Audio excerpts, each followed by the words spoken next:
Major Sinha হত্যা মামলা হাইকোর্টে দ্রুত শুনানি করতে অ্যাটর্নি জেনারেলের কাছে আবেদন করেছেন তার মা নাসিমা আক্তার।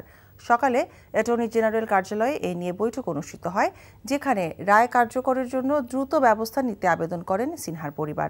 এ সময় দ্রুত শুনানির উদ্যোগ নেওয়ার আশ্বাস দেন অ্যাটর্নি জেনারেল মোহাম্মদ আসাদুজ্জামান।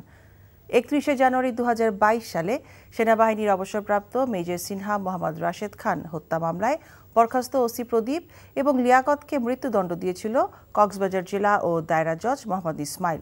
এছাড়াও 6 জনের যাবজ্জীবন এবং বাকিদের খালাস দিয়েছিল আদালত।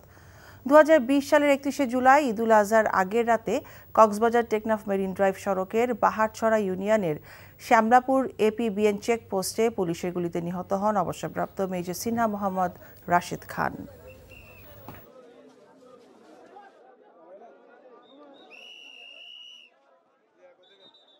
আইনি প্রক্রিয়াগুলো শেষ করে যেন দ্রুত এক্সিকিউশন হয়, মূলত সেই জন্যই আমরা এসেছি।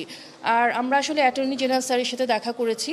তো স্যার আমরা খুবই আনন্দিত যে স্যার আমাদেরকে আসলে সর্বাত্মক সহযোগিতা করার জন্য আশ্বস্ত করেছেন।